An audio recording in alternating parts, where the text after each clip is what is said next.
संतोष में धर्म में आप दृढ़ धार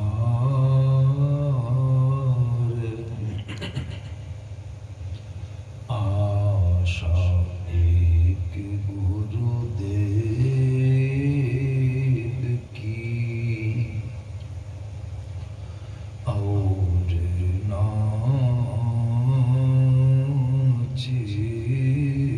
नाचित विचार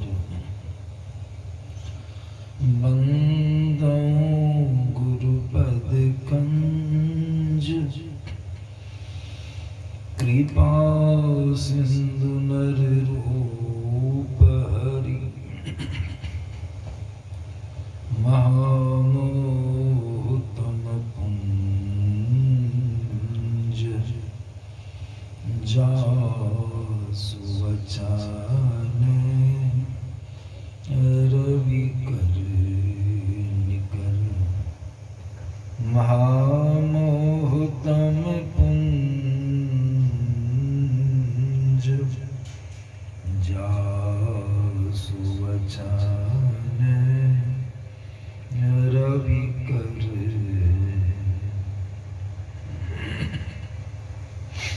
उपस्थित धर्म प्रेमी सज्जन वृंद तथा माताओं एवं बहनों, अभी हम लोग सब कोई अपराह्न काल के सत्संग में उपस्थित हुए और सब कोई श्रद्धापूर्ण भाव से संतों के वचनों को श्रवण कर रहे हैं, सुन रहे हैं। तुलसीदास जी महाराज की वाणी में आया है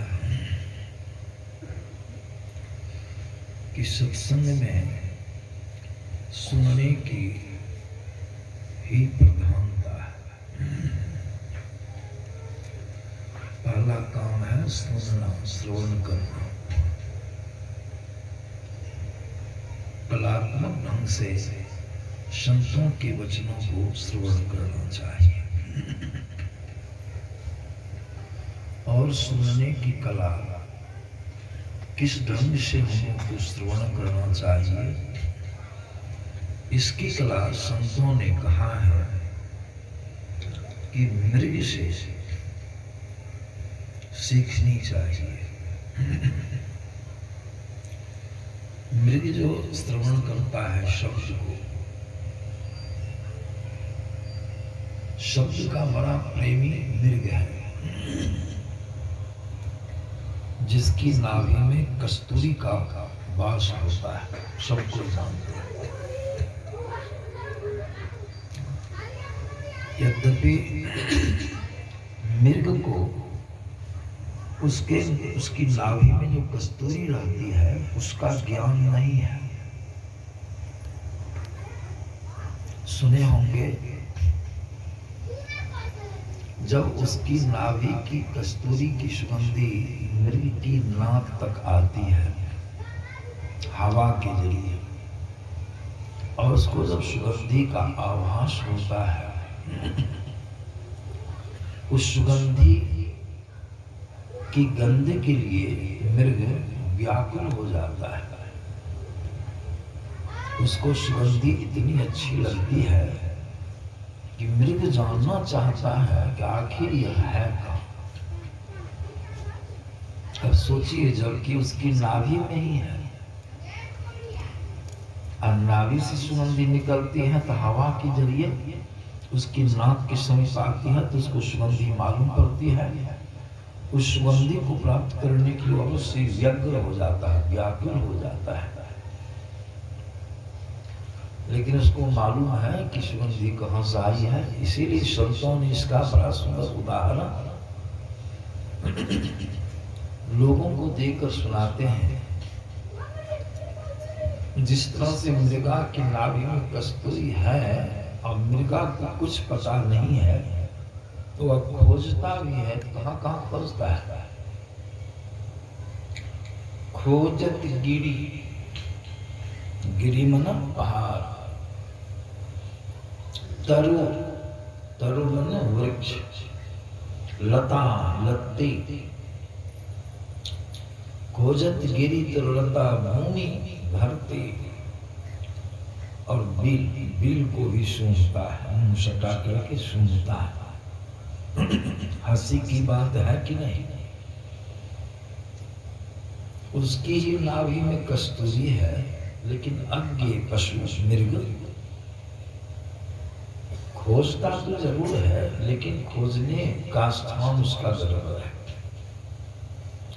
खोजत गिरी तरुलता भूमि बिल, जब सुगंधी नहीं मिलती है बड़ा हैरत में पड़ जाता है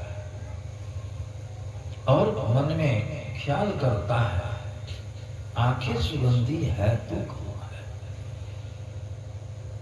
इसी को भी कवि साहब ने कहा, कर उसवास मने में देखे, यह सुगंध ज्यों कहाँ बसाना।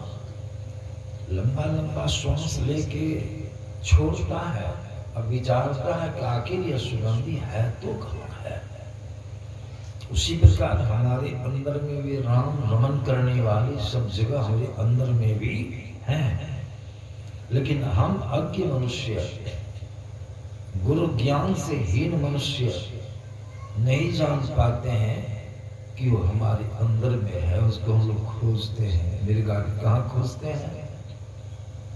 हरिद्वार, मथुरा, वृंदावन, काशी जी में, अन्य स्थानों में जाकर के प्रभु को बाहर खोजते हैं। संसार के लोग खोजते हैं। क्या मृग को सुगंधी मिल गई? आज तक नहीं मिली। भूल चूक से किसी किसी को मिली होगी, अलग बात है।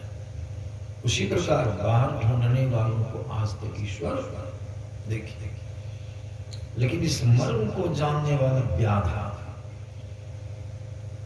जो कस्तूरी के रस को जानता है वह व्याधा, उसको मालूम है कि कस्तूरी मृगा की नाभि में है। उस कस्तूरी को प्राप्त करने के लिए व्याधा क्या करता है? जंगल में आता है। मृगा दौड़ने में बहुत तेज होता है। कोई चाहेगा उसको दौड़ के पकड़ लेंगे, बहुत मुश्किल है। पकड़ने का देगा तब न वो निकालेगा कस्तूरी की नाभि से, पकड़ने नहीं देता है। तब व्याधा को यह मालूम है कि मृगा जो है वो शब्द का बड़ा लोभी है। मृगा क्या है? शब्द का मधुर स्वर, मधुर धुन, बांसुरी की आवाज, बीन की आवाज जो बहुत ही मधुर होती है। बांसुरी की आवाज कितनी मधुर होती है। भगवान कृष्ण बांसुरी बजाते हैं। उसकी आवाज को सुनने का बड़ा प्रेमी होता है मृगा। व्याधा सोचता है और कोई चीज का लोभ मृग को नहीं, एक शब्द का बड़ा लोभ है उसको। तो व्याधा जंगल में जाकर के क्या करता? बांसुरी को या बीन को बजाता है। जैसे बीन की आवाज बाहर निकलती है, मृग के कान तक आवाज जाती है, तो मृग व्याकुल हो जाता है और दौड़ करके आ जाता है। कहाँ आता है? जहां से आवाज, जहां व्याधा बैठ के बीन बजाता, अलग अलग दूर में। सुनने के लोभ से आ गया, लालच से आ गया। संतवाणी में भी आप सुने होंगे, वन बिच मृग चरे निशिवासर, ना काहू के दोष करे, असो मुरली धुन सुनन कारण व्याधा के कर प्राण। मुरली धुन सुनने के कारण व्याधा के हाथ अपने प्राण को गवा देता है। आ गया। अब सुनने में बहुत प्रिय लग रहा है। किसी घास में उमट करके आश्रय लेकर के मृगा सुनने लगता है।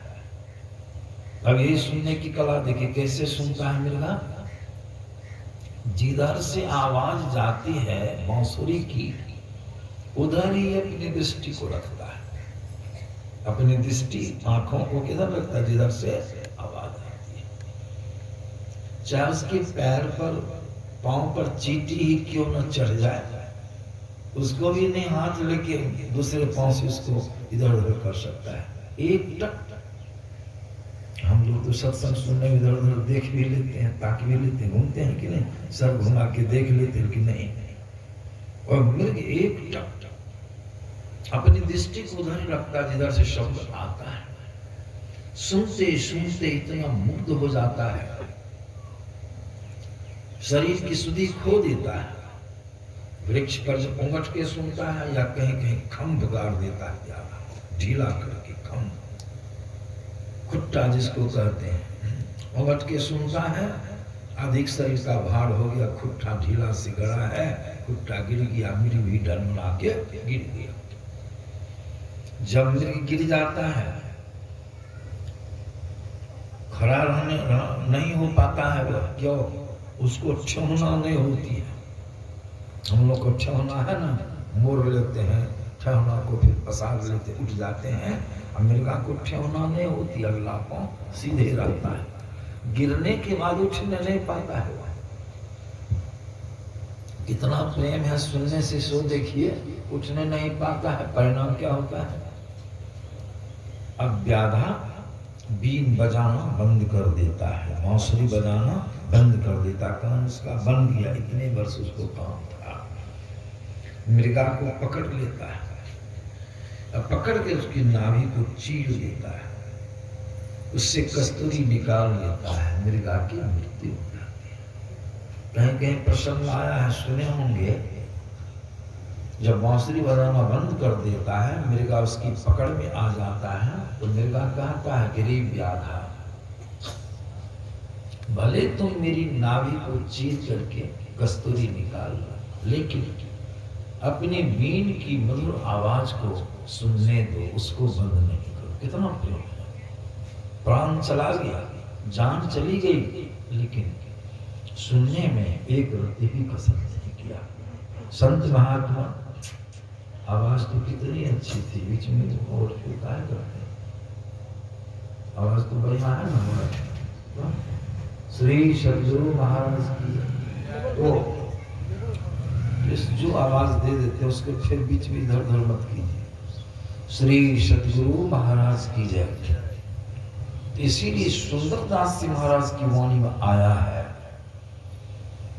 कहते हैं सुंदरदास जी महाराज, जब ही जिज्ञासा हुई चित्त एक ठोर आनी। सत्संग सुनने में जिज्ञासा किसको कहते हैं? जानने की इच्छा को जिज्ञासा कहते हैं। तो सुंदरदास जी महाराज, जब ही जिज्ञासा हुई, सुनने की इच्छा हो, जानने की इच्छा हो कोई चीज की को, तो अपने चित्त को एक ठोर एक जगह लाइए, मन को एकाग्र कर लीजिए। सुनिए कैसे? तो कहते सुंदरदास जी महाराज की, मृग जो सुनत नाद, मृग जो सुनत नाद, जिस तरह से मृग शब्द को सुनता है, श्रवण ही श्रवण ज्ञान है, मृग जैसे सुनता है। इसमें बहुत सारी बातें आई, मैंने आप लोगों को सुनाया। उस तरह से हम लोगों को सत्संग वचनों को श्रवण करना चाहिए। वहां तो मृग का प्राण चला गया, उसकी मृत्यु हुई सुनने की लालच में, लेकिन संतों की ज्ञान को सुनने की लालच में यहाँ जीव का कल्याण हो जाता है, जीव का उद्धार हो जाता है। यह जीव जन्म और मरण के संकट से उड़ जाता है। इसीलिए तुलसीदास जी महाराज ने पहला शब्द रखा सुनी। इसको सुनिए से। सुनने के बाद ही सत्संग का काम पूर्ण हो गया, सो नहीं, समझ लीजिए। सुन करके रह गया, बुझे नहीं तो क्या कीजिएगा? इसलिए कहते समझई जन, जन कहते हैं सेवक को, भक्त को। सुनी समझई जन मुदित मन, सुनकर समझ लिए, ज्ञान हो गया। अब क्या करना है? दो काम कर लिए, सुन लिए, बढ़िया से समझ लिए। तीसरा काम क्या है? मज्जई, अब मज्जन कीजिए। मज्जन करने का मतलब उसको अपने आचरण में, व्यवहार में आप उतारिए। अगर सुनी समझी बातों से को अपने आचरण में आप नहीं उतारे, व्यवहार में नहीं उतारे, उस मुताबिक आप अपना आचरण नहीं किए तो लाभ होगा, लाभ नहीं होगा। इसलिए तुलसीदास जी महाराज कहते हैं मज्जई अति अनुराग, अति विशेषण लगा हुआ है। अति कहते हैं अति वर्जित है। तुलसीदास जी महाराज कहते हैं अति अनुराग के साथ उसको आप अपने आचरण में उतार दीजिए, माने कीजिए।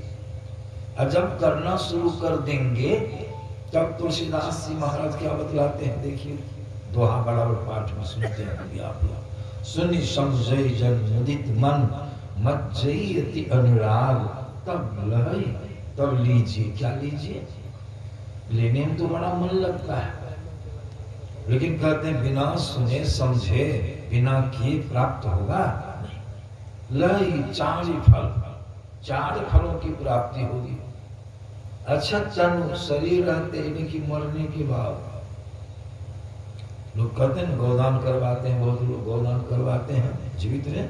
अरे गोदान कर दो, मां मर रही है, अड़मड़ा गई है, मरने के बाद बैतरणी नदी को पार करने की घड़ी में गाय मिलेगी, पूछली पकड़ के तुम्हारी माय पार हो जाएगी। ऐसा लोग करते हैं, पंडित जी लोग करते हैं। तुलसीदास जी महाराज यहाँ कहते हैं नहीं नहीं नहीं, सुनो समझो और करो, तब प्रत्यक्ष में देखो तुमको मिल जाएगा। शरीर रहते यानी कि मरने के बाद सो नहीं। लाई चार फल, चार फल कौन कौन फल है?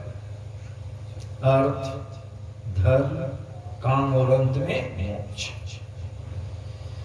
मोक्ष भी मिल जाएगा। मोक्ष मतलब क्या हुआ? जन्म मरण के बंधन में जो जीव बंधा हुआ है, अनेक किस्म की शरीर बंधन में जो आप जीव बंधे हैं, वह बंधन से आप छूट जाएंगे। पूर्व में मैंने सुनाया था, बंधन मुक्त को कहते हैं मोक्ष की प्राप्ति। सारे झंझटों से छूट जाइएगा, कोई बंधन दुख का नहीं रहेगा। तो क्या हुआ? चार अर्थ, अर्थ से मतलब धन धान्य की प्राप्ति। धर्म से मतलब आपका क्या धर्म है, उस धर्म का विज्ञान आपको हो जाएगा। आपका से मतलब ये भी समझिए, आपका, आप कौन है? आप कौन है? शरीर है, कोई इंद्री है, आप नहीं। आप कौन है? आप चेतन आत्मा है। इस शरीर में आपका वासा है, या शरीर आपको मिला है, लेकिन आप शरीर नहीं है, शरीर आपका है। आप शरीर में रहने वाले हैं। आपका धर्म क्या है? धर्म से मतलब कर्तव्य भी होता है, कर्तव्य होता है। धर्म का मतलब कर्तव्य भी होता है। आपका कर्तव्य क्या है? इसको समझने की पहले यह समझ लीजिए, आंख का कर्तव्य क्या है, पता चल जाएगा आपका कर्तव्य क्या। आंख का कर्तव्य क्या है? आंख का काम क्या है? देखने का।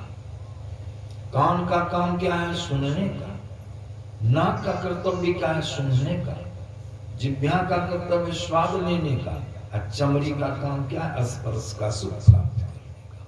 पांच ज्ञान इंद्रियों की, आप पांचों ज्ञान इंद्रियों का काम देखिए अलग अलग है कि नहीं। कोई चाहेगा आंख से सुनने का काम कर लेंगे, ये कभी होगा? किसी का कान खराब हो जाए, सोचिए जब कान खराब हो गए तो आंखें से सुन लेंगे आज सत्संग, ये होगा कभी? प्रत्येक इंद्री का एक एक विषय बंधा हुआ है, दूसरे विषय का ज्ञान कोई दूसरी इंद्री नहीं ले सकती है। तो पांचों ज्ञान इंद्रियों का काम सुन लिए, क्या सब हुआ? सब सुन लिए, सब कोई जानते हैं, हम तो सिर्फ स्मरण कराते हैं। आप देखिए, आप तो नहीं आंख हैं, नहीं कान है, नहीं नाक है, नहीं जिह्वा है, नहीं चमड़ी है। पांच विषय, पांच इंद्रियों से कोई है आप नहीं है। कौन है? चेतनात्मा, ईश्वर के अंश है। आपका काम क्या है? ये भूल गए हम लोग। हमारा काम क्या? आत्मा का काम क्या है? परमात्मा का ज्ञान प्राप्त कर लेना। परमात्मा किसके विषय है? आत्मा के विषय, आपके विषय पर वो है। लेकिन हम और आप अपने काम को भूल करके क्या करते? इंद्रिय के काम में उलझ गए, अपना काम भूल गए। हमारा काम ईश्वर की पहचान कर लेना, ईश्वर का दर्शन करना। ईश्वर का दर्शन जब भी होगा, आत्मा को आपको ही होगा ईश्वर का दर्शन, दूसरे को होने वाला नहीं। तो तुलसीदास जी महाराज कहते यह विज्ञान आपको सत्संग में होगा कि हमारा विषय ईश्वर। गुरुदास की वाणी में सुनते हैं, आत्म गम्य सो राम हो राम। राम क्या है? आत्मा से जानने योग्य राम है। हम शरीर नहीं है। कोई आपको बुलावे, ए शरीर यहाँ आओ, बढ़िया लगेगा? कहेगा ए नाक यहाँ आओ, ये हम नाक हैं, हमको बुलाते हो। एक प्रसंग स्मरण में आ गया, हमारी तरफ का प्रसंग सुनाता। एक बार मैं एक गांव से, हमारी तरफ गांव है केंजरी नाम है, केंजरी गांव से पैदल ही, उससे पैदल हम बहुत चलते थे। आए हमारे यहाँ माली चौक है, नाम सुने? माली चौक नाम ही है। वहां आए, वहां से कुछ दूर तक टमटम का प्रबंध रहता था। सोचे कुछ दूर टमटम पर भी चल जाए तो बढ़िया रहेगा। टमटम की प्रतीक्षा में थे। एक हलवाई जी की दुकान पर खड़े, चौक पर ही टमटम वाला था, टमटम लगा के खड़ा था। जहां हम खड़े थे वहां एक हेडमास्टर साहब थे, हाई स्कूल के, बड़े विद्वान थे। उनको भी जाना था उधर जिधर हम जाते। हम उससे आगे जाते, वो हमसे पहले उतरते टमटम पर से। उनको ही टमटम पर चढ़ना था, हमको ही थोड़ा टमटम चढ़ना था। मास्टर साहब बहुत देर से थे। अब मास्टर साहब टमटम वाला को बुलाना चाहते हैं। देखिएगा कैसे बुलाते हैं, सुनिएगा। मास्टर साहब कहते हैं, आवाज दे करके, ए टमटम यहाँ आओ। तो ये मास्टर क्या कहते हैं? ए टमटम यहाँ आओ। कितनी बार? 10-15 बार बुलाए। टमटम वाला मास्टर साहब को देखता भी था, सुनता भी था, हंसता भी था, लेकिन आता नहीं था। सिर्फ सुन रहा है, देख रहा है, मुस्कुरा रहा है, आने। हमारे साथ एक विद्यार्थी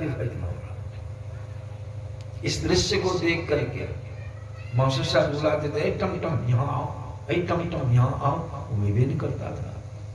हमारा विद्यार्थी हंस दिया, हंसा ना तो मास्टर साहब को बहुत बुरा लगा। बाबा ये विद्यार्थी आपके साथ में कहाँ है? तो देखिए हंस दिया कितनी जोर से। हम कहने मुझे मास्टर साहब आप जो टमटम को बुलाते हैं तो टमटम देखिए, वो देखो वो करता है, वो सुन वो करता है और हंसता है, आता नहीं है, इसीलिए हंस दिया। इतना जो कहते मास्टर बहुत खुश हो गया। हाँ, एक नंबर का बेवकूफ है टमटम वाला, जो एक नंबर का बेवकूफ है। और सुन रहा है, फिर भी हंस रहा है। हम कहे क्या मास्टर साहब, हम बुलावे? बुलाइए बाबा, आप लोग महात्मा हैं, महात्मा की बात लोग ऐसी मानते हैं, साधु भी इसमें बुलाइए बाबा। टमटम वाला हमको चिंता था, समझ लिया, अब तो बुलावेंगे। हम कैसे बुलाए? सो देखिए, सुनिए। मैंने कहा ए टमटम वाला, टमटम लेकर के यहाँ आओ। एक ही बार हम कहे टमटम वाला, टमटम लेके यहाँ आओ। धड़ाक से टमटम लेके आ गया। मास्टर को मैंने कहा देखिए हम एक ही बार बुलाए, ये आ गया, आप कई बार बुलाए नहीं आया, थोड़ा पूछिए मास्टर साहब से क्यों नहीं आया। मास्टर को आप ही पूछिए बाबा, आप तो प्रत्यक्ष में थे, पूछिए ना। हम ये टमटम वाला, हम तुमको एक ही बार बुलाए, ये टमटम वाला टमटम लेके आओ, तुम आ गया। अब मौसम साहब कई बार बुलाए, क्यों नहीं आया? अब देखिए टमटम वाला क्या करता है, सोचिए। कब बाबा मौसम साहब किसको बुलाते थे? हम तुम्हें नहीं कहेगा। कहा मौसम साहब कहते थे टमटम यहाँ आओ। कहिए बाबा हम टमटम हैं, हम टमटम हैं, चले जाते। अगर इनकी मार्ग पर हम चले जाते, इसका मतलब हुआ कि हम टमटम हैं, इसलिए हम ले जाते थे। मौसा पढ़े लिखे विद्वान है, लेकिन कहते हैं टमटम यहाँ आ गए। हम सोचे बाबा क्या मौसा साहब टमटम को बुलाते हैं, जाने टमटम जाने मौसा साहब फड़िया अपना, इसीलिए हम नहीं आए। ऐसा जो कहा टमटम वाला, मौसा साहब तो पट्टी खुल गई। सही में मौसा को हमसे मिस हो गया, हमसे मिस हो गया। मतलब क्या? वो टमटम वाला है कि वही टमटम है? टमटम वाला है, टमटम अलग है, वो अलग है। उसी प्रकार संत महात्मा लोग कहते हैं हम शरीर के अंदर में रहने वाले कौन है? चेतन आत्मा। शरीर से भिन्न चीज है, अलग चीज है, शरीर नहीं है। शरीर में रहने वाले हैं, चेतन आत्मा है। शरीर मेरा है, हम शरीर नहीं है। इसीलिए मैंने यह प्रश्न आप लोगों को सुना दिया। शरीर के अंदर हमारा निवास है, हम आत्मा है। हमारा काम है ईश्वर की पहचान करना। शरीर तो हमको मिला है। इसीलिए अभी राम भगवान के उपदेश में आपने सुना, बड़े भाग मानुष तनु पावा। किनको सुना रहे? प्रजाओं को, अपनी प्रजा को सुना रहे हैं। बड़े भाग मानुष तनु, बड़ा भाग्य से मनुष्य का शरीर मिला है। किसको मिला है? किसको मिला? हमको, आपको। हम और आप क्या है? शरीर है? नहीं, अलग चीज है। समय पर देखते हैं शरीर से आपकी निकासी भी होती है, शरीर से निकल भी जाते हैं, जिसको मरना कहते हैं। इसीलिए आप शरीर के अंदर में हैं। आपको प्रभु ने सुंदर शरीर इस बार दिया है, या कई बार की भक्ति के संस्कार से हमको आपको मिला है शरीर। बड़ा भाग्य। और संतों की ज्ञान माया के शरीर ऐसा है कि बार बार जीव को प्राप्त होना असंभव है। ये कैसे मिला है? संतों के ज्ञान में आया है। कहते हैं 184 भड़म के, बाबा कबीर की वाणी में सुनते हैं 184 भड़म के श्री सदगुरु महाराज की जय। आप लोग इधर ध्यान रखिए। 184 भड़म के पौ पे अटके आए, अब की पासा ना पर फिर 84 घटना। हम लोग बहुत समय बीत गया, अब की पासा अगर नहीं पलटे कहाँ जाना होगा? अब की बार भक्ति करके भक्ति में पूर्ण नहीं हुए, शरीर छूट गया, फिर कहाँ जाना? फिर 84 लाख की जोनियों में जीव को जाना होगा। कितनी जोनियां हैं? 84 लाख। उसी में मनुष्य जोनी भी है। अंतिम जोनी 84 लाख में यही है, सर्वश्रेष्ठ जोनी है। ऐसा शरीर सृष्टि में दूसरा कोई नहीं है।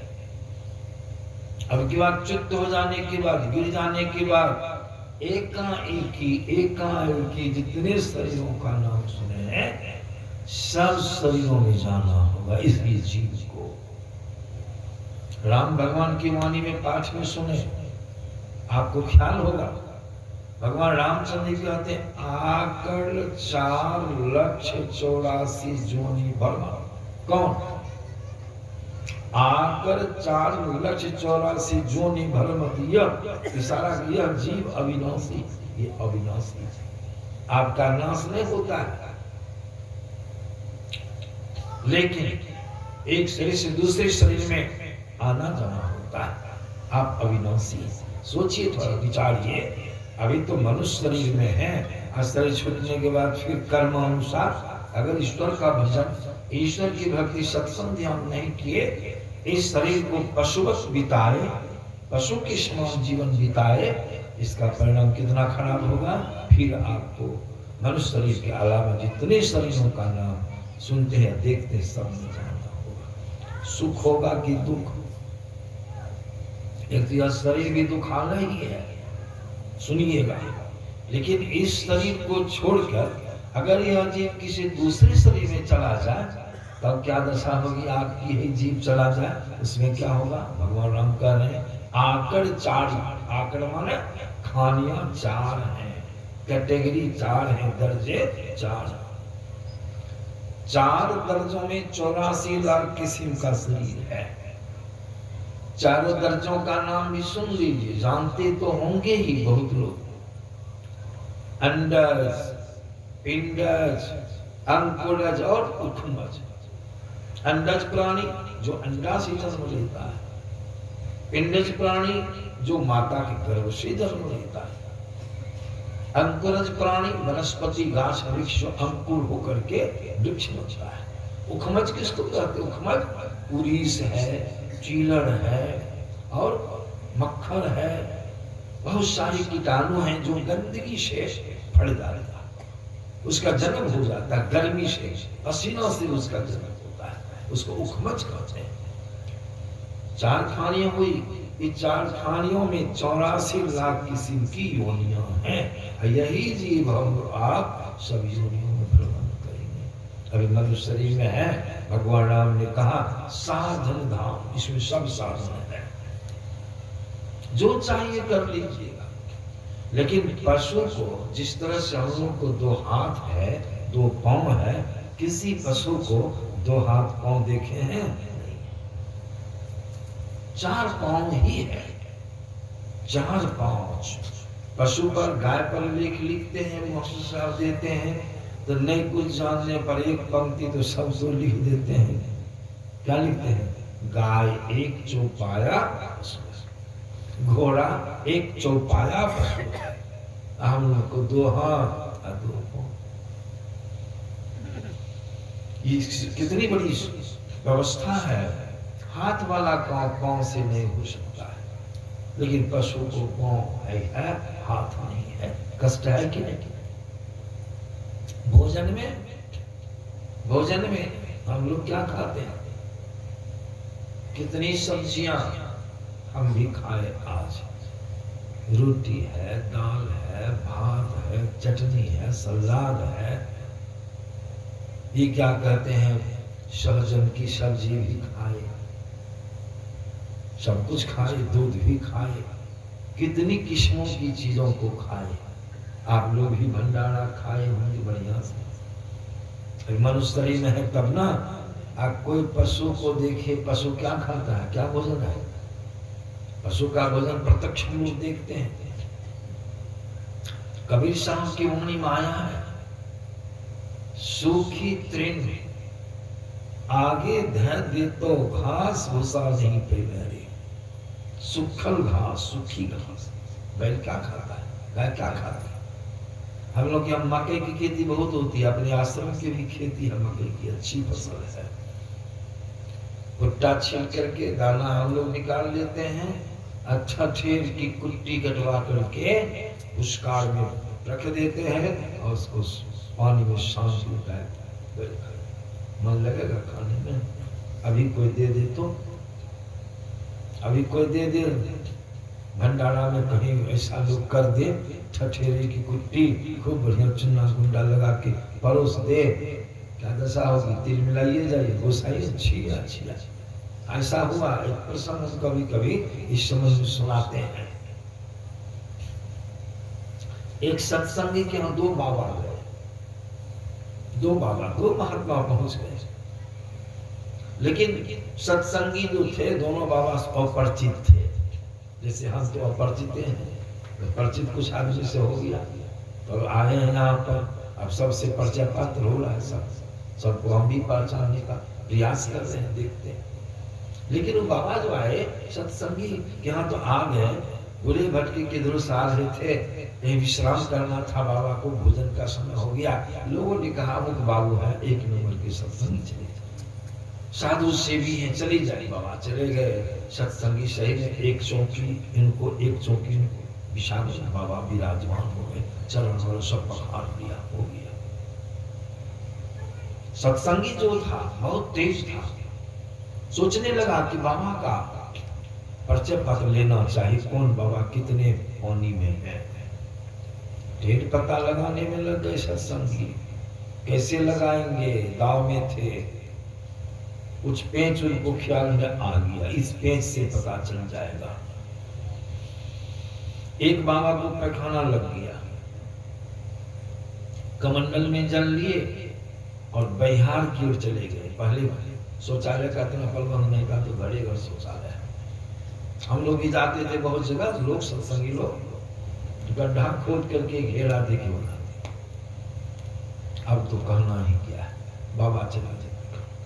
एक बाबा बैठे मंच पर आसन, सत्संगी जाकर उस बाबा से हाथ जोड़कर बहुत बढ़िया से कहना शुरू कर दिया कि बाबा उनकी बड़ी बड़ाई किया, आप तो बड़ी सिद्ध महात्मा, उच्च कोटि के, आपकी वाणी में बड़ी मधुरता है, आपकी ललाट से साधना का तेज जो है, तप का तेज निकलता है। बाबा बड़े ज्ञानी, बड़े ध्यानी हैं आप, आपका दर्शन से मन अघाता नहीं।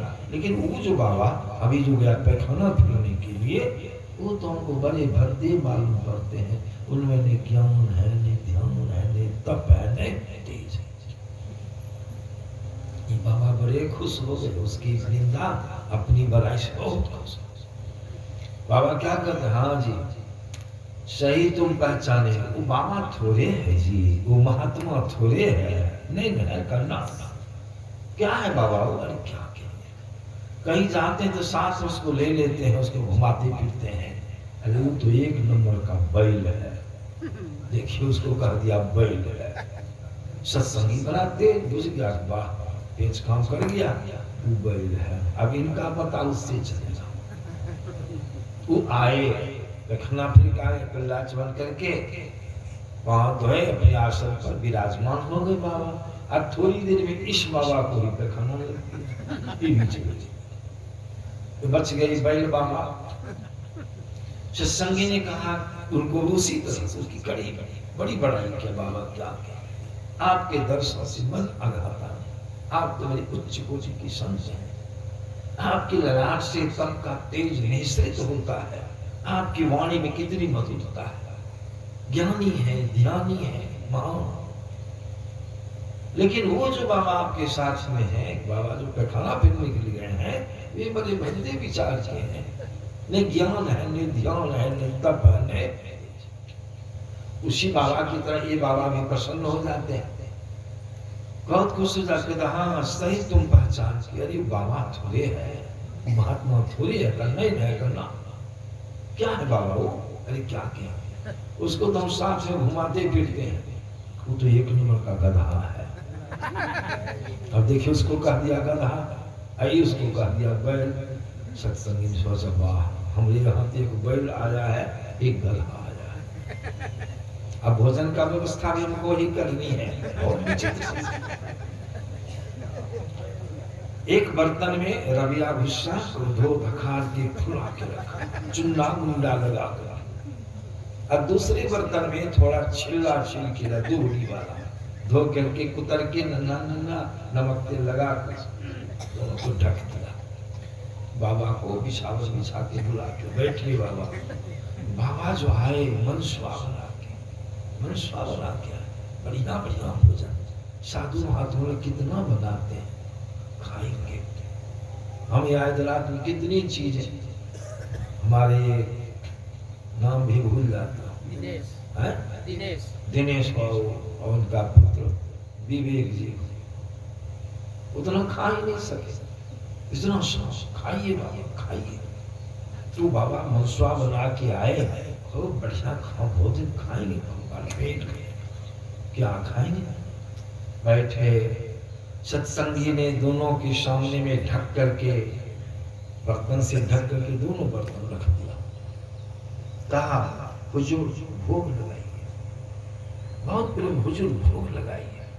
क्या हुजूर भोग लगा दे, जैसे ढक्कन उघारे उसमें देखा कि रबिया भुस्सा की सानिया और दूरी का छिल्ला, दोनों बाबा का दिमाग चढ़ गया, त्योरी चढ़ गई।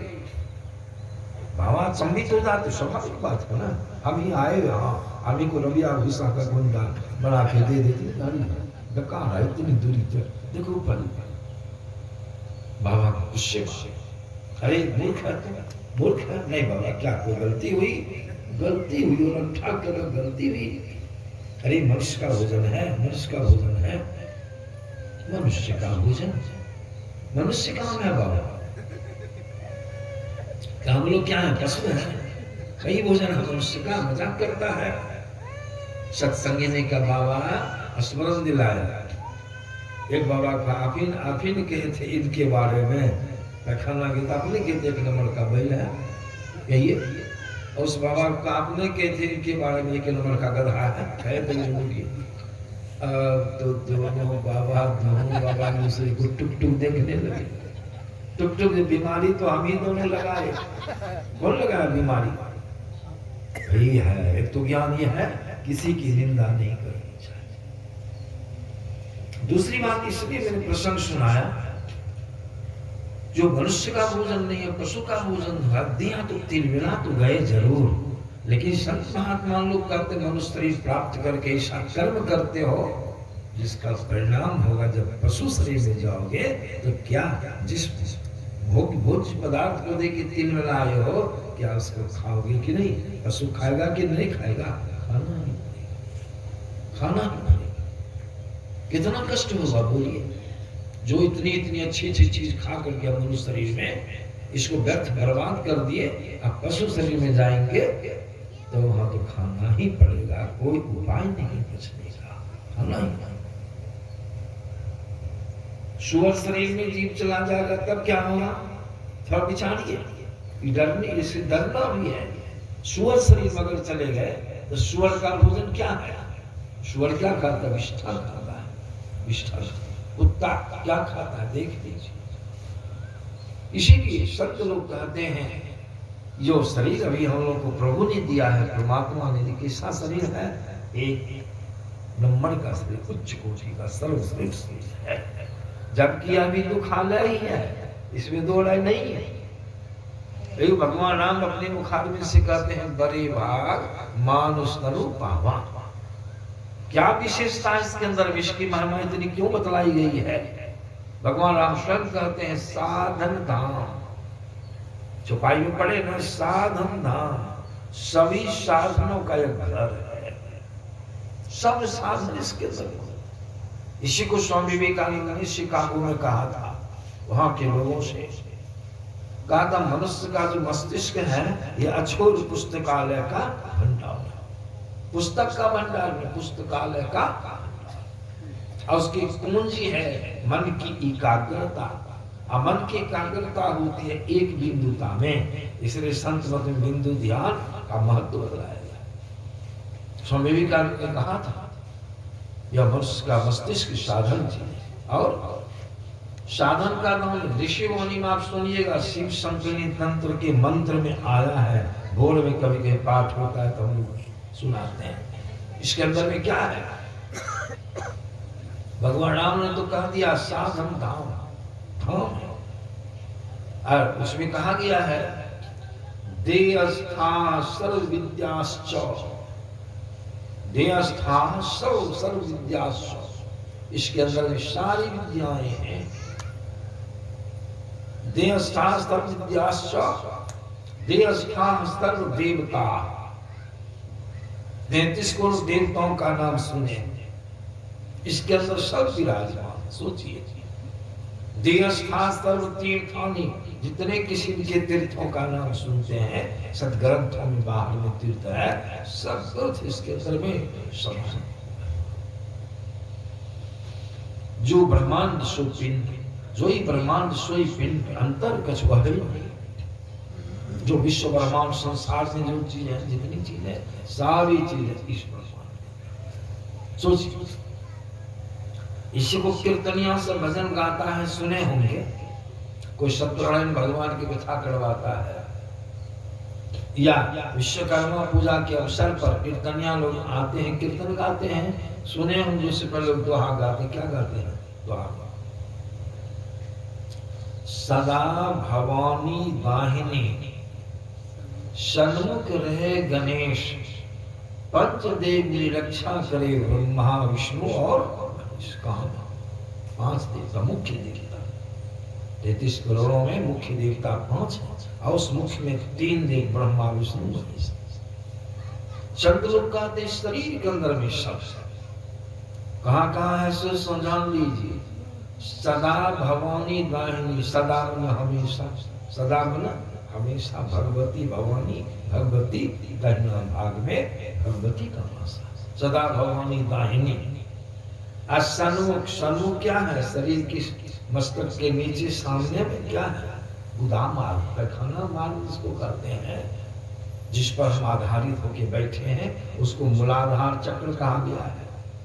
शास्त्र में इसको कहा मूलाधार चक्र। वहां पर गणेश जी का वास है। गण के नायक है, गण के देव हैं। जो कीर्तनिया लोग ये भी गाते हैं, भक्ति में हुइयो निस्सहाय योग गणनायक देवता कहते हैं। है भक्ति करने का ही गण के नायक गणेश अपने गण को संभाल के रखिएगा, उत्पाद नहीं करेगा बदलता। वह गणेश जी उदा चक्र में कुंडली के अंदर में सूक्ष्म रूप से निवास करते हैं। 2 देवता होगा, सदा भवानी दाहिनी, सन्मुख रहे गणेश, 5 देव निरक्षा करे ब्रह्मा विष्णु और महेश। 3 देवता का गोदाम मार्ग के ऊपर फेंको लिंग चक्र है। प्रसाद मार्ग जिसको कहते हैं उसको लिंग चक्र कहा जाता है। वहां पर जो कुंडलनी है उसमें ब्रह्मा जी का वासा है। काम शक्ति को उत्तेजित करते हैं, सृष्टि का संचालन करते हैं, सृष्टि वहां ब्रह्मा जी का वास सृजन करते हैं। क्या देवता हो गए? 3। विष्णु जी का वासा कहाँ है? लिंग चक्र ऊपर है। ढोढ़ी जिसको कहते हैं, इसको नाभि कहते हैं, नाभि चक्र। इस नाभि में विष्णु भगवान का वासा है जो जीव का पालन करते हैं।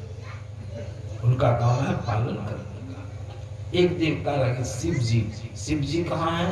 हृदय चक्र, ही हृदय चक्र, यहाँ उनका निवास है। इनका काम है विनाश।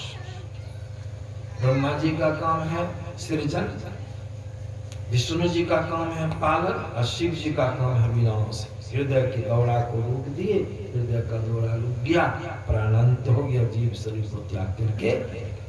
तो कैसा शरीर है देख लीजिए। और सबसे बड़ी बात क्या है? भगवान रामचंद्र जी कहते साधन धाम मोक्ष कर द्वारा। यह सबसे विलक्षण बात है। कितनी बड़ी व्यवस्था है इस शरीर के अंदर में। एक दरवाजा गोपनीय है, गुप्त है, छिपा हुआ है, बंद है। उस दरवाजा का नाम भगवान राम क्या दे रहे हैं? मोक्ष कर द्वारा, मोक्ष का दरवाजा है। अब मोक्ष माना तो सबको समझते हैं। हमारे गुरुदेव कहा करते थे कि मोक्ष को समझने के पहले बंधन को समझो। बंधन क्या है? हम बंधे हैं जीव। क्या बंधन है? राधा स्वामी महाराज की वाणी में बड़ा सुंदर समझाया गया है। राधा स्वामी महाराज क्या कहते हैं? बंधे तुम शब्द आया, इशारा को बंधे तुम माने आप जो जीव तत्व हैं, जो मैंने बहुत प्रसन्न सुनाया। बंधे तुम गहरे बंधन आन, गहरे माने सघन। तुम जीव आके बहुत सघन बंधन मालूम नहीं। पहला बंधन परा देह का, देह माने शरीर। आप जो जीव है अंदर में, आपके ऊपर का पहला बंधन शरीर का। बंधे घिरे हैं, शरीर से बाहर निकल नहीं सकते अपने मन से। एक शरीर स्थूल है, सिर्फ स्थूल शरीर ही मात्र नहीं, आपके ऊपर बंधन की तरह सूक्ष्म है, कारण है और महाकारण। देख लीजिए, एक शरीर तो छूट भी जाता है, इससे आप निकल जाते हैं। अपने से तो नहीं निकलते, जम निकालता है। इस शरीर में प्रत्यक्ष रूप में देखिए 9 दरवाजे हैं। इसकी गणना करके साधु बाबा लोग सुनाते हैं। यह शरीर स्थूल है, माता गर्भ में बना है, इसमें 9 दरवाजे हैं। कौन कौन है? आंख के 2, कान के 2, नाक के 2, मुख के 1, कितने हुए? 7, और नीचा पैखाना पेशाब 2, तो 7 2 9 दरवाजे हैं। एक दरवाजा और था, माता गर्भ में खुला था, लेकिन अभी बंद है, ढोली। वहां भी छेद देखिएगा, बंद हो गया। किससे बंद हुआ? माता के पेट में जब थे तो उससे एक पाइप निकल के माता की आंत में उसकी दूसरी शिरा सटी थी। माता जो खाती पीती थी उसी जो रस बनता था उसी नली होके बच्चा के पेट में रख जाता था, बच्चा का शरीर पलता था। जब जन्म होता है तो पाइप और नली के साथ बच्चा बाहर आता है, बाहर में धाई उसको काट के बांध देती है नर्स। पहले धाई रहती थी चम्मच, घाव छूट गया उसको छोड़िए, अभी नौ द्वार। जब मरने का समय आएगा, चाहे कोई रहे, पढ़ा लिखा रहे, अनपढ़ रहे, प्रधानमंत्री रहे, मुख्यमंत्री रहे, राष्ट्रपति रहे, गृहस्थ रहे, विरक्त रहे, कोई रहे, जब शरीर छूटने का समय आएगा ये जीव निकलेगा कौन होके? इन 9 द्वारों में से किसी एक द्वार होके जीव निकल जाता है। देखते हैं ना, निकलता है ना। आंख से जीव निकल गया, उसकी आंख बिखर जाती है। लोग देखने के लिए जाते हैं, आप फलना के पिताजी आज मर गए, आंखें होके प्राण निकला। फलना की दादी मर गई, कान होके प्राण निकला। क्यों? कान भौंच गया, कई झोल गया। नाक से जीव निकल गया, नाक टेढ़ी हो जाती है। अमुक की नानी मर गई, अरे क्या कहेंगे, नाके होके प्राण निकल गया। क्यों भाई? नाक टेढ़ी हो गई। अमुक का नाना मर गया, मुंह के प्राण निकला। कैसे समझे? मुंह पा दिया, मुंह से। अमुक के चाचा जी मरे, पेशाब मार्ग से प्राण निकल गया। कैसे बुझे? मरने की घड़ी में कपड़ा में भाव भाव पेशाब हो गया। कहां से निकला जी? पेशाब मार्ग से, गंदा मार्ग है। अमुक के नाना जी मर गए, अरे पैखाना मार्ग से उसका प्राण निकल गया। कैसे समझे? मरने की घड़ी में कपड़ा में भाव भाव पैखाना, सबसे निचला मार्ग, गंदा मार्ग, बुरा मार्ग है, उससे जीव निकल गया, दुर्गति में चला गया। ज्यों-ज्यों नीचे के क्षेत्र से जीव शरीर त्यागता है, त्यों-त्यों उसको निम्न कोटि का शरीर प्राप्त होता है, भोग भोगना पड़ता है। इसको कबीर साहब ने कहा, इस शरीर में हमारा वासा दोनों आंखों के बीच में है, जहां हमारा वासा वो अंधकार का मंडल है। देखिए आंखों को बंद करके, अंदर में है कहां? अंधकार में पड़े।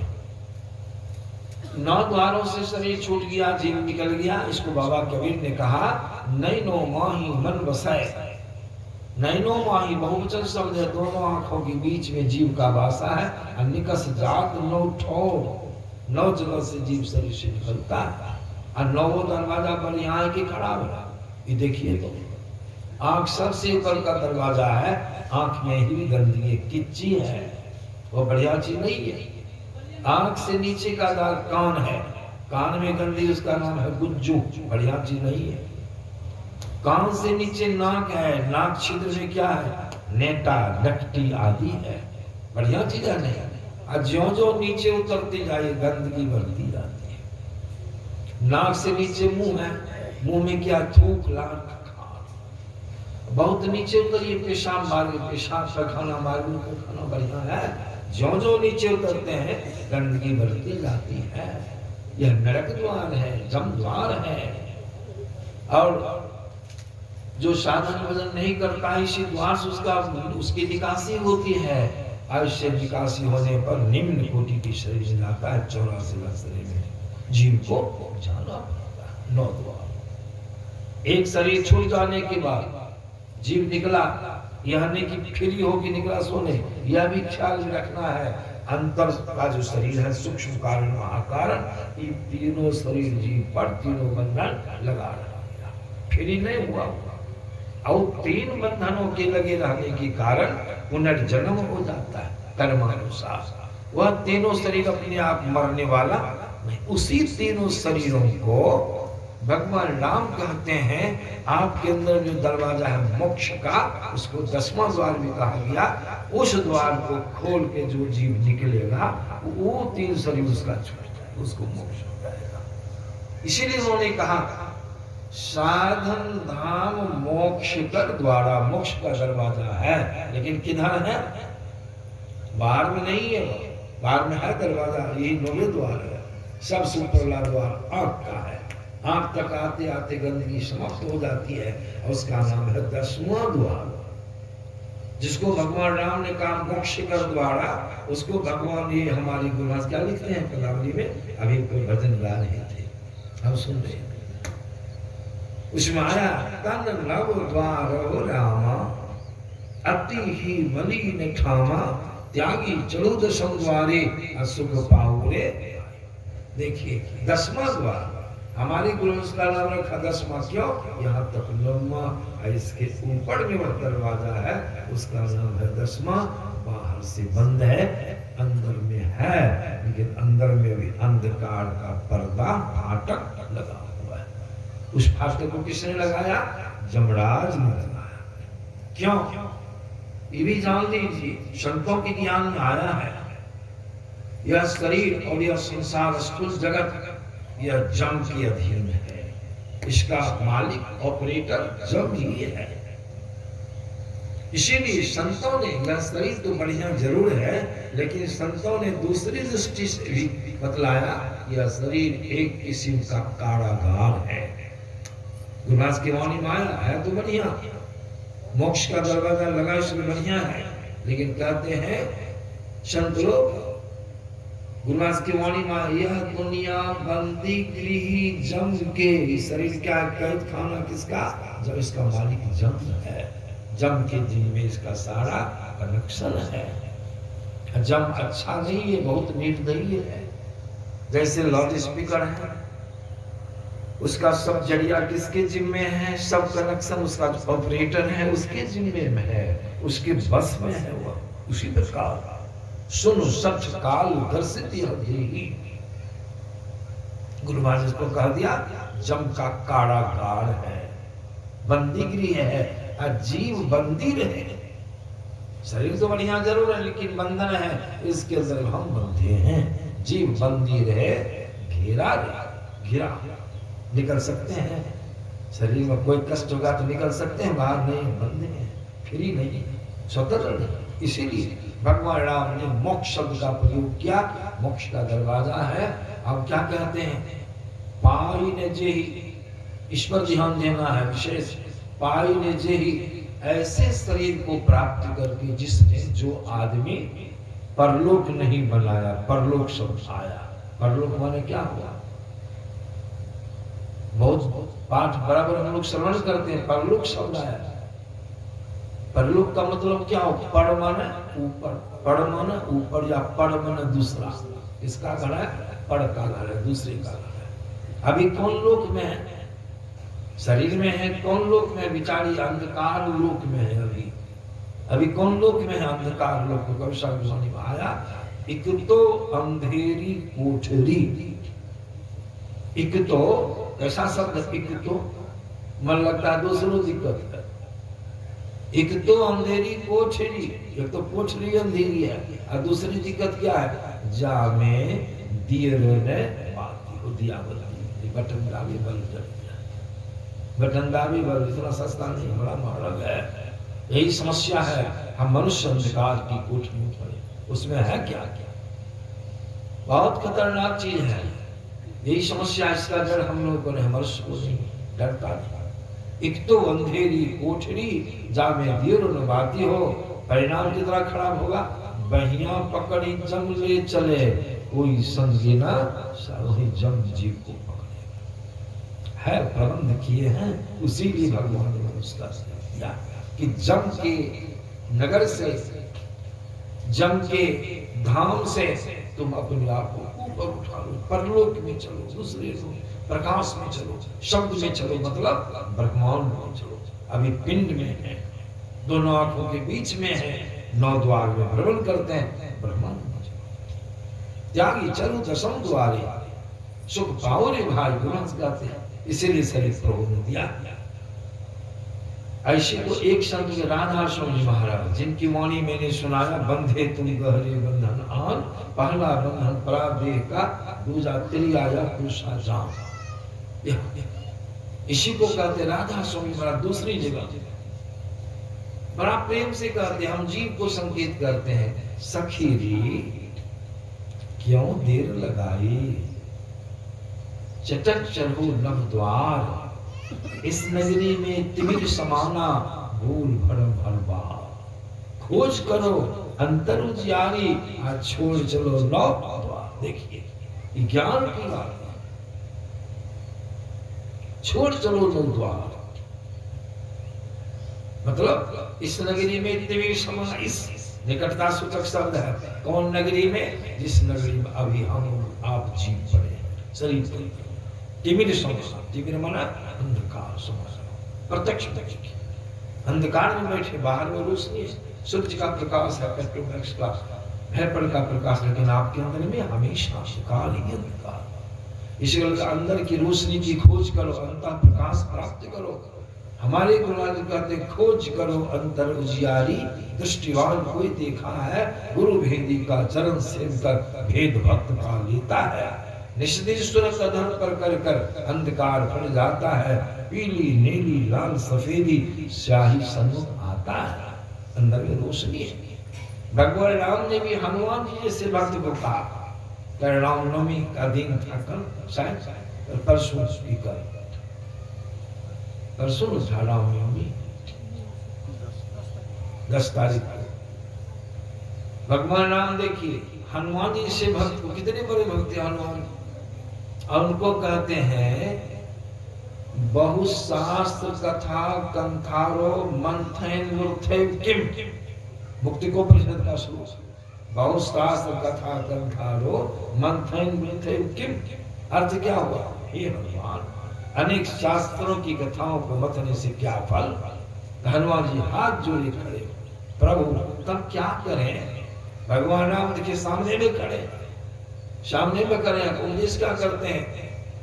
अन्वेष्टव्यम प्रयत्नीन मारुते ज्योतिरांतरम, हे पवन तनय हनुमान, अत्यंत यत्नवान होकर अंतर की ज्योति की खोज। यानी कहते हमको देखो, हम खड़े हैं सोने के, अंतर में जो रोशनी उसकी खोज करो। वह रोशनी जरूरी है, वही अंतर प्रकाश है, ब्रह्म ज्योति, उसी को डिवाइन लाइट कहते हैं अंदर में। इसीलिए वहां पढ़ लो, वहां चले जाओ। सखी दी क्यों देर लगाई, चटक चढ़ो नवद्वार, इस नगरी में तिमिर समाना भूल भरम हर बार। खोज करो अंतर उजियारी, आज छोड़ चलो नौ द्वार। देखिए इस तरह से संत महात्मा लोग बतलाते हैं। अब विचार कीजिए, परलोक माने क्या हुआ? परलोक शब्द आया ना, भगवान राम कहते हैं पाई ने जे ही परलोक समाया। किनकी वाणी है? रामनवमी में तो खूब धूमधाम किए, रात में हम आ रहे थे, जुलूस में फंस गए, इतना लंबा जुलूस। कोई हनुमान बना है, कोई राम बना है, कोई सीता जी, नारद जी, खिड़की से हमको खूब देखा, हम भी शायद बहुत प्रणाम पाती भी किया। ठीक है, हनुमान बन गया सब कुछ। इतनी लंबी कतारें थी, इसकी चर्चा नहीं है। लेकिन राम भगवान क्या कह रहे उसका ख्याल है कि नहीं? को ज्ञान का उपदेश दे रहे, ख्याल है, कितनी बड़ी बात बतला रहे हैं। अब क्या कह रहे हैं सो देखिए। इतने सुंदर शरीर को प्राप्त करके, जिसमें सब साधन मौजूद है, 10वां द्वार भी है, मोक्ष का दरवाजा भी है, इस शरीर व्यर्थ चला गया ऐस मौज में, गुटखा खाने में, बीड़ी पीने में, सिगरेट पीने में, गांजा पीने में। सत्संग स्थल है, बहुत पवित्र स्थल, इसकी बड़ी महिमा है। भगवान शंकर इसको प्रणाम करते हैं, छावनियां पार के साष्टांग दंडवत। यहाँ पर एक सज्जन भर में खैनी लेटा दिए थे, हम इस नहीं, यहाँ खैनी नहीं खाई, खैनी खाते जीवन बीत गया। इतनी खराब चीज नशा है, मत खाइए। समझे? 5 पापों से बच के रहिए, मछली खाने में, अंडा खाने में, सिनेमा देखने में, व्यर्थ इसको बर्बाद कर रहे हैं। परिणाम कितना खराब है आपके सामने, उस पर ख्याल कीजिए। भगवान राम की वाणी है, वो कहते हैं पाई जही परलोक समाना, सोई परतर दुख पावे। सोई भगवान का दर्शन बड़ा सुख में मिलता।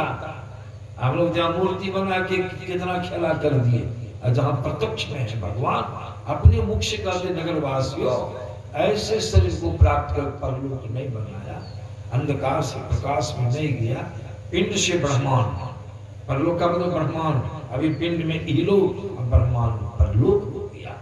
गुरुभाष की वाणी माया है, इस तन के 9 द्वार में है पूर्ण अंधकार, सुरती फंसी है मजार, भजो साज गुरुए।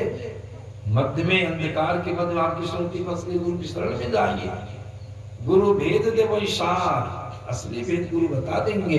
वो भेद को जान के ध्यान कीजिए अपने अंदर में। खुले बंद 10 द्वार, 10वां द्वार जो बंद खुल जाएगा, ब्रह्मांड का दरवाजा है। जब 10वां द्वार खुल गया, ये अंधकार में पड़े रहिएगा। खुले बंद 10 द्वार हो ब्रह्मांड में पैसार, लखो ज्योति चमत्कार, छूटे पिंड अंधकार, या गुरु से उपकार भजो साज। यही पर ऐसा काम जो नहीं किया, मनुष्य पाके तो भगवान नाम करते। कितना कठोर शब्द है, सोई परतर दुख पावई, सिर धुनि धुनि पछताई, अकाल ही कर्म ही ईश्वर ही मिथ्या दोष। दंड है कि नहीं, सजा सुना रहे हैं कि नहीं, सजा सुना, डरना हम लोगों, ये सब होगा। इसीलिए संत महात्मा लोग कहते हैं शरीर के महत्व, साधन भजन कीजिए, अंदर में मोक्ष का दरवाजा उसको खोलिए। उसी खोलने के लिए गुरु से जुक्ति मिली है। जो जुक्ति लिए हैं, संत में ध्यान कीजिए, त्रिकाल संध्या कीजिए। त्रिकाल संध्या में 3 काल, कौन कौन काल? ब्रह्म मुहूर्त में जगिए, सत्संगी लोगों को ब्रह्म में तो सुध के नहीं रहना चाहिए, पसर के बेर में जग जाइए, वो ब्रह्म मेला है, उसमें भी ध्यान। 10वां द्वार को खोलने का काम कीजिए। तुरंत नहीं खोलेगा, समय लगेगा। फिर अपराह्न काल का है, दोपहर में जिस समय स्नान किए, कपड़ा बदले, माथा ठंडा रखता है, तुरंत बैठ जाइए। काय बार हुआ? 2 बार। एक बार अभी समय, अभी समय संध्या काल, दिन का विसर्जन, दिन का समापन, रात्रि का आगमन, संधि वेला में ध्यान करना है 3 वक्त। वैसे आपका मन और कर सब 3 वक्त रोज की, एक धक्का लगाई खोलने में, यही भक्ति है, अंतरी भक्ति है। ये काम करते करते अगर शरीर छूट गया, 10वां द्वार नहीं खुला, तब क्या होगा? 10वां द्वार नहीं खुला, भक्ति किए, शरीर छूट गया, काम अधूरा रह गया, तब क्या होगा? उसमें है, शास्त्र में आया, संत बतलाते हैं, प्रभु ईश्वर दया करके आपको मनुष्य का शरीर देंगे। क्यों देंगे? भजन किया है, साधन किया, प्रारब्ध कर्म के मुताबिक सफलता नहीं मिली, इसलिए मनुष्य का शरीर दो, दोबारा फिर पड़ेगा, काम पूरा मनुष्य का शरीर। जो कुछ ने किया, पशु का शरीर।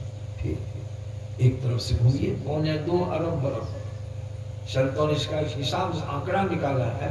अब की बार चुक जाने के बाद एक शरीर में जन्म मरण भोग भाग भोगते आपको 2.25 अरब बरस लगेंगे। आप तो 2.25 अरब वर्षों तक इसी तरह से दुख, कितना लंबा समय के बाद फिर उसका शरीर आपको मिलेगा। इसलिए संत लोग डरिए, डरने से भजन होता, डर समाप्त हो जाए तो भजन नहीं होगा, डरिएगा तो भजन होगा। विद्यार्थी डरता है तो पढ़ता है, पास कर जाता है। गृहस्थ लोग डर करके खेती का काम करता है, अच्छी फसल उग जाता है, साल भर भोजन करता है। इसलिए कबीर साहब ने कहा, डर करनी डर परम गुरु, डर करनी डर परम गुरु, डर पारस डर सार, डरत रहे सो उबड़े, गाफिल खावे मार। गफलत में जम की मार लगेगी, उबड़िए। इसलिए मनुष्य का शरीर, जन्म में इसमें भी दुख, मरण में दुख, लेकिन फिर भी मनुष्य का शरीर मिल गया, और शरीर से बढ़िया शरीर है, इसके जरूर प्रबंध है। इसलिए भगवान राम ने कहा, साधन धाम मोक्ष कर द्वारा, पाई जेहि परलोक सवारा, सोई परत दुख पावई, सिर धनि धनि पछताई, अकाल ही कर्म ही ईश्वर ही मिथ्या दोष। पछताना नहीं पड़े। बहुत सारी बातें हैं, तो समय के मुताबिक हम सोचते हैं 6 बजने वाला है, और बेसी सुनाना एक बाइगे, तो हमको ठीक नहीं लगता है, बेसी सुना में बहुत बात भूल गए। इसीलिए यह ख्याल में रखना है। एक प्रसंग सुना दिया, सारी बातों को मैंने सुना दिया, भगवान राम के उपदेश में सुने। अंत में बहुत लंबा पाठ किया गया है। भगवान राम हिदायत करते, यही तन कर फल विषय भाई, स्वर्ग कौशल फंद दुखदाई। नर तन पाल विषय मन देही, पलट सुधारते सच निकले ही। ताहि करो भल कहे न कोई, गुंजात नहीं प्रश्न कोई। आकर 4,84,000 जो निभरमत, यह जीव अविनाशी। फिर सदा माया कर प्रेरा, काल कर्म स्वभाव घेरा। कबहु की करी करना नर देही, देत ईश हेतु समझ। दया करके प्रभु ने अब की बार मनुष्य का शरीर दिया है। यह शरीर क्या है? नाव है। पहले क्या कह दिया? मोक्ष का दरवाजा है, साधन धाम है, कहते शरीर नाव है। अनुकूल मेरी कृपा अनुकूल वायु है, खेने वाले सदगुरु है भगवान। ऐसा साधन को प्राप्त हो गया। नर्तन भव वाली कहाँ बेरो, सन्मुख मरुत अनुग्रह मेरो। कर्णधार सदुर नावा, दुर्लभ शास्त्र पावा। फिर कहते जो न तरई भवसागर, जो मनुष्य ऐसे सात श्रवण को पाके भवसागर पार नहीं होगा। जो न तरे भवसागर, नर समाज पार। सुकृत निंदक मंदमती, तो आत्म हनुमति कोई नहीं बचावेगा। इसीलिए एक बुढ़िया थी, पछताएंगे कैसे जो प्रभु का भजन नहीं करेगा। एक बुढ़िया थी, एक ही बेटा था। अब बुढ़िया मुसलमान थी, गरीबी से बुढ़िया लदी थी, लोगों का बहुत ऋण हो गया। अपने बेटा को समझा बुझा करती, बेटा जाओ, यहाँ की कमाई से कर्ज का अंत नहीं होगा, चली जाओ परदेश कमाने के लिए। समझा बुझा के पुत्र को तैयार करके लोग जाते हैं पंजाब, दिल्ली, हरियाणा। तुम भी जाओ। बट खर्चा नहीं था। अमीर आदमी यहाँ से ऋण पर बट खर्चा ला के दी, सूद बचवा गया पंजाब। गया तो जरूर, लेकिन कहीं पर बढ़िया स्थान नहीं मिला, काम रोजगार बढ़िया नहीं मिला। 5 वर्षों तक बिताया, पेट भात चला, पैसा कमाई नहीं कर सका। बहुत चिंतित हो गया, ऐसा चिंतित हो गया कि माइंड उसका विक्षिप्त हो गया, पागल की तरह हो गया। वहां भी ऋण लिया, रिजर्वेशन करा के वहां से प्रस्थान आ रहा है। आते आते स्टेशन स्टेशन से गांव कुछ दूर पर था, पैदल आ रहा है। देखिए बहुत पश्चाताप करते आ रहा है, बहुत चिंतन करते आ रहा है। आने के क्रम में उसको रास्ता में पगडंडी रास्ता है, आज रात एक चमकीली चीज नजर में आई, चमकती हुई कोई चीज दिखाई पड़ी रास्ता आड़ के बगल में। यही सुना कि विराम ले लूंगा। उसको खुदेर करके खोद के लकड़ी से उसको निकाला तो क्या मिला? क्या था वो? पुराना जमाना वाला, आप लोगों के समय वाला, वो क्या कहते, चांदी वाला सिक्का, बहुत वजनदार। अब जितनी चिंताएं थी उसकी सारी चिंताएं दूर हो गई। सोना चांदी का टका दे करके इसको भजावे में बहुत टका, बहुत कर्जा खत्म हो जाएगा। इतने वर्षों का कमाई क्या नहीं हुआ, रास्ते में आते आते कमाई, इतना धन मिल गया, बाग खुश हो गया। खुश तो हो गया जरूर, लेकिन उसमें एक दिक्कत थी। टका जो मिला ना, उसमें मिट्टी लगी थी पुरानी, बहुत दिन से कथा था।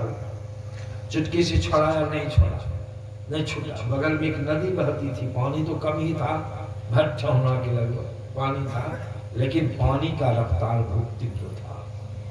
चला गया उसमें, चुपचाप लेके घर में होना चाहिए था, उसमें जाके धोने लगा। चुटकी लेके से उसको रगड़ने का भी ढंग होना चाहिए, परहेज नहीं किया, हाथ लगा के से रगड़ता, गिर वो करता था हाथी पर में, सीधे रगड़ा, चुटकी से छुटक गया पैसा, और रेत में से पकड़ते पकड़े फंस गया। तोरा बिचारी, अब उसकी दशा क्या हुई?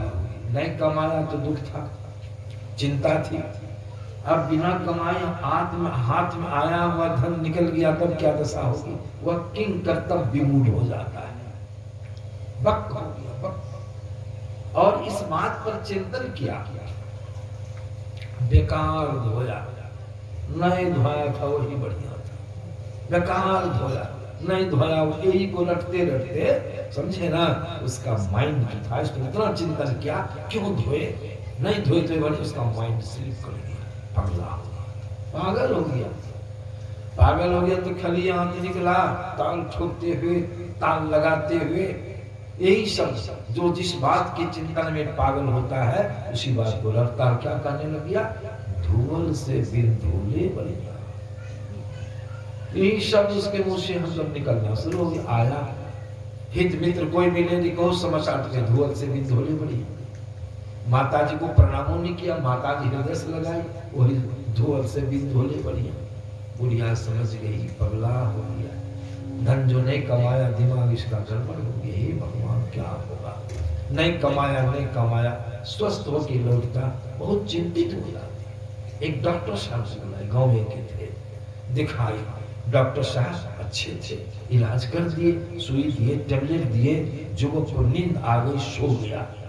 डॉक्टर साहब ने कहा 3 घंटों के बाद ये उठेगा, हम आएंगे फिर चेक करने का और दवाई देंगे, तुम धैर्य रखो, बुढ़िया ठीक हो गया। डॉक्टर साहब का 100 रुपया बना था, सीख बुढ़ी बुढ़िया के पास उस समय अचला में एक ही 10 टकिया थी, अचला खोल के डॉक्टर साहब 10 टकिया देने लग जाती है।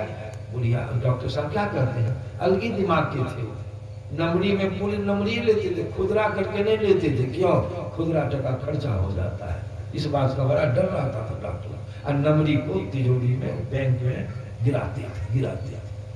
बुढ़िया रखो, हम दोबारा आएंगे चेक करने के लिए, नमरी पूरा करो, नमरी देना।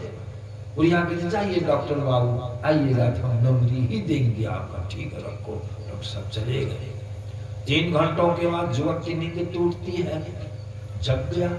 अब धूल से भी धोले बढ़िया, बला बीमार वाली बीमारी नहीं है, तो स्वस्थ हो गया। अब माँ बेटा खूब हृदय खोल के बातचीत खूब कर रहा है। बुढ़िया खुश हो गई, मेरा बेटा ठीक हो गया, पहले चिंता हो गई, अब जो है ठीक हो गया, खुश हो जाती है। तब तक डॉक्टर साहब आए, देखता है, डॉक्टर साहब देखे माँ बेटा बच गए, क्या बुढ़िया क्या, हाँ डॉक्टर ठीक है, अच्छा बचवा ठीक हो गया, पैसा दो। अब वो युवक जो था उसका बेटा पूछने लग गया कि माँ कौन सी का पैसा डॉक्टर साहब मांगते हैं। बुढ़िया सीधी सपाटी थी बेचारी, वही तुमको बीमारी हो गई थी ना, उसी का पैसा।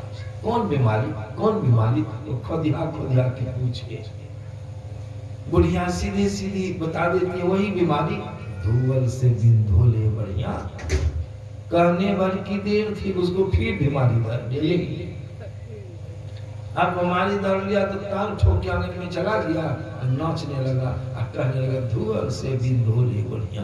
बुढ़िया की तो हालत खराब है, भगवान ये क्या हो गया, ये क्या हो गया, बीमारी छूट गई मेरी काल, फिर इसको बीमारी धर ली, क्यों कर दी बीमारी का नाम, नहीं कही थी वही न बढ़िया, नहीं कही थी वही न बढ़िया। बुढ़िया इस बात पर इतना चिंतन की बुढ़ियों का माइंड वो भी पगली हो गई। वो पगली हो तो क्या करने लगी, वो भी आंगन में कुदक कर चले गई, उधर उसका बेटा टांग लगाता है, धूल से बिन धोली बढ़िया। अब बुढ़िया क्या कहती है, कहल से बिन कहले बढ़िया, नहीं कही थी उस पर माइंड स्लिप कर गया, पगली हो गई, कहल से बिन कहले बढ़िया। युवक कहता धूल से दोनों ताल लगाना शुरू कर दिया, लोग जुटने लगे।